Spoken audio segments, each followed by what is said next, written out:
John, it feels like any time you're involved, it's a big fight. But I mean, International Fight Week, ranked opponent, top 10. I mean, does this feel like a special moment in your career, or is this just another fight for you?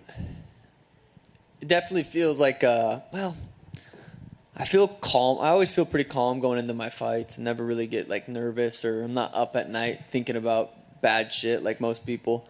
I feel more calm going into this fight than I ever have. I fought on the couple Connor cards or one or whatever. Those ones felt, this feels like a big fight, but every time I fight, I feel like I'm the main event, so they all feel pretty similar.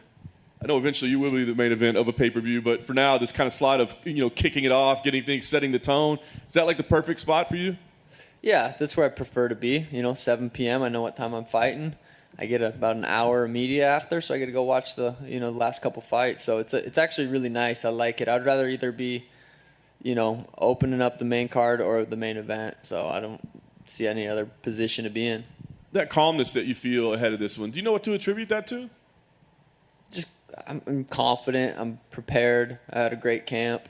That last camp, I went into that fight with like hurt ribs, and I was like, well, hopefully he doesn't grab me. That's literally like last 3 weeks, I wasn't letting anybody grab me, So going into this fight, I feel very healthy, and I think that's probably plays a little bit into that. A lot of people are looking at this as kind of a milestone, this test, right? The first top 10 opponent for you. Are you looking at this as a milestone in your career, or a chance to prove anything? Yeah, beating Pedro will be a big deal. I think he's only lost to former world champions, but not just beating Pedro, but finishing Pedro would be a massive deal. He's, like I said, he's fought and lost to only former world champions. With that being said, I do believe I will be his toughest fight. And I think he's my toughest fight as well. Last thing for me, a big win here. You've been patient up to this point, like not rushing things, right? But as you said, big deal over a top guy. Do you start to accelerate the run and look to the top of the division, or do you still kind of take the patient approach to moving up? Yeah, we'll have to see how this fight goes, and maybe I'll spit out a name after Joe Rogan standing next to me, call someone out. I'm a couple fights away from a title fight, especially if I can get the finishes that I've been doing. That people want to see that. People want to see me be champion. So I just got to go out there and perform, do what I know I'm capable of doing. That's putting Pedro's lights out. Sean, over here to your right. You keep saying how important it would be to finish this fight. Do you actually see a route and how you're going to do that, or is it just I think my ability is so good that I'll end up finishing him however I want?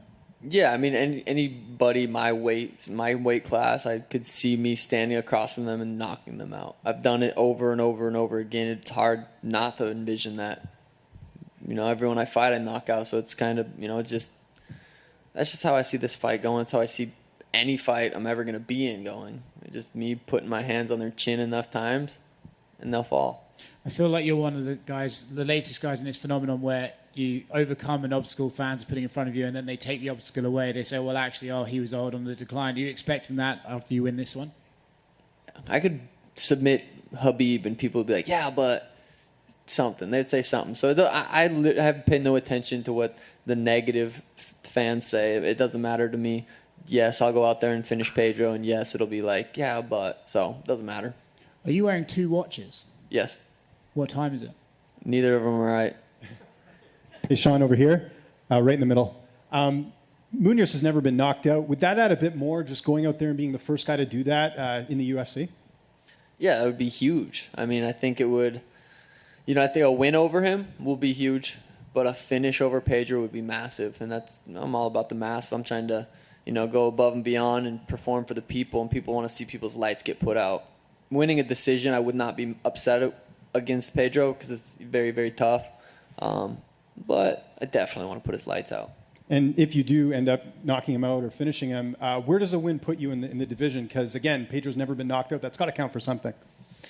There's a little Russian dude running around saying no one wants to fight him. That's an option. Bryant might be an option. He got beat up a couple times, so it might not be.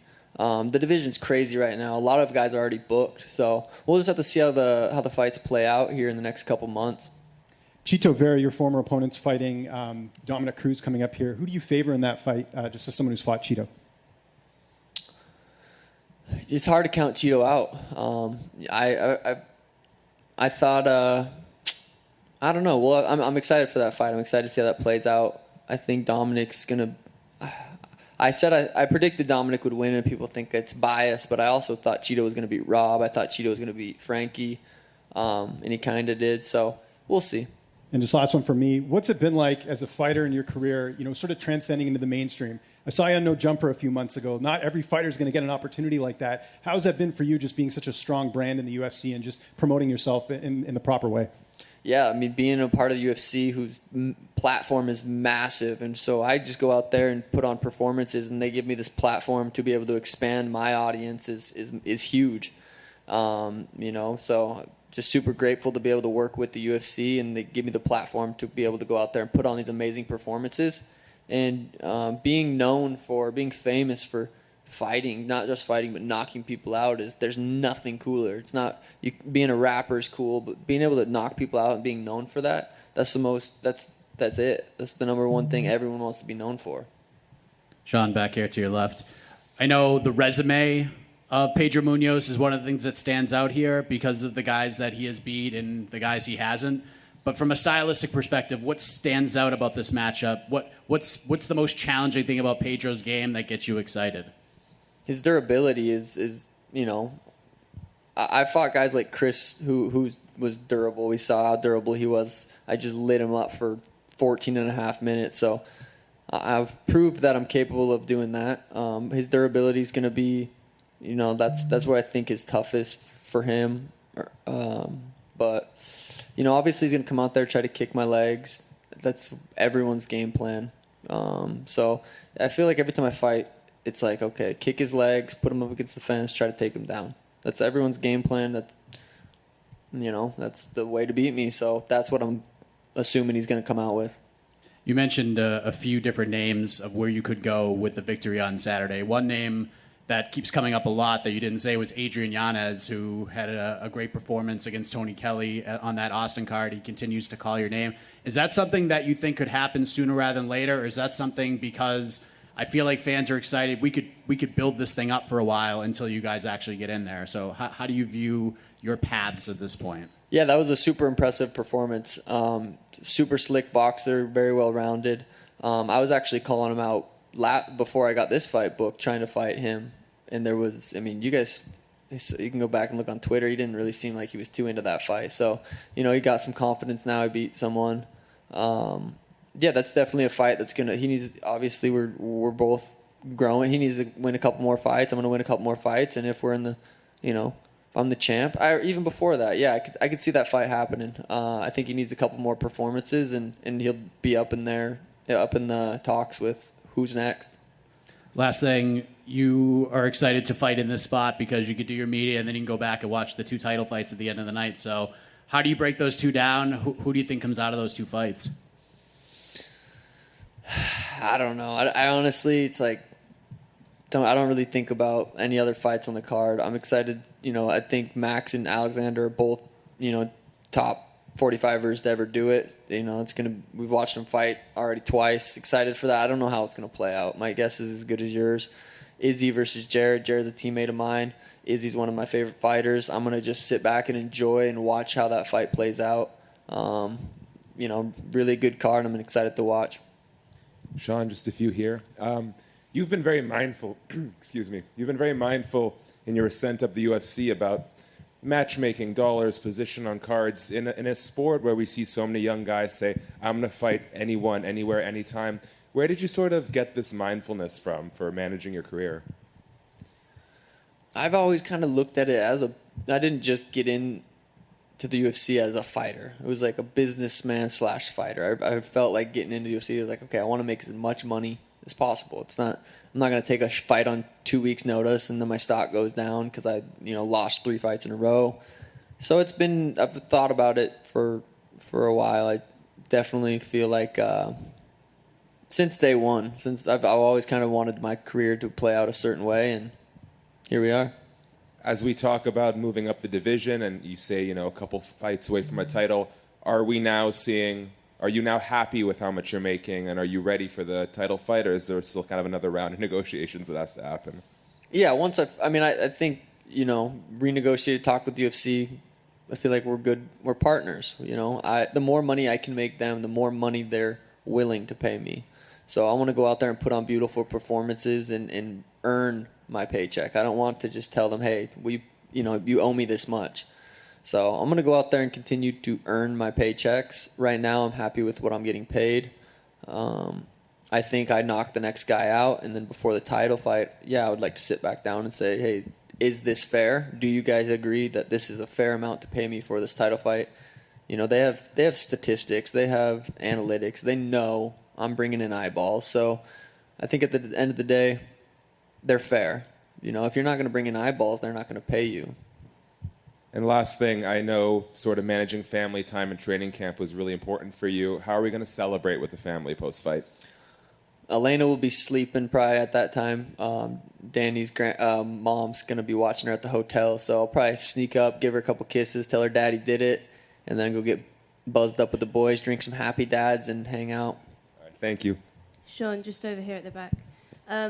Aljamain Sterling and TJ Dillashaw is being targeted for UFC 279. What are your thoughts on that matchup, and how do you see that going down? I recently rewatched Corey versus TJ, and TJ impressed me a lot.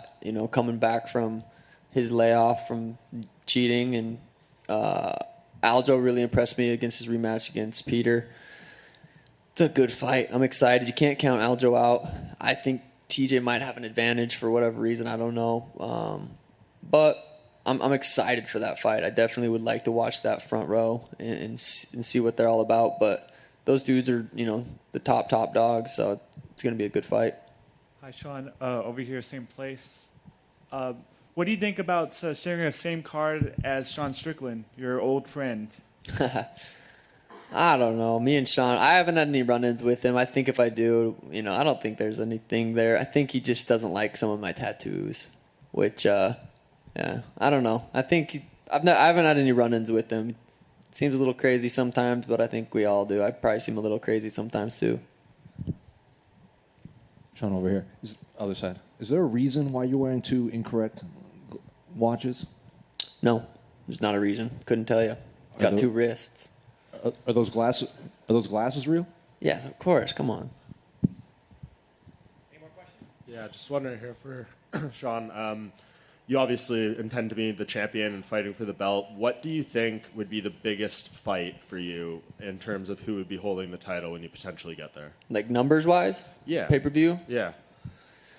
Honestly, nobody in the bantamweight division really. Aljo don't sell shit, to be honest. Cody's lost like 14 fights in a row. He would be probably a big one 4 years ago. Dominic Cruz is like kind of probably sells a little bit. Jose Aldo would probably be bigger, maybe not in the United States, but I don't know. Maybe TJ. TJ could probably sell pretty well. I think the Mia versus Cheeto rematch would be big, just because of the drama that's been behind that. I think me versus anybody can be a big fight, but who's that other guy on the other side that's going to help really, really do like a million? I don't think there's really anybody in the division right now. Do you think Henry Cejudo fits it all in this mix? Is he coming back? We don't know. It seems like he wants to. Yeah.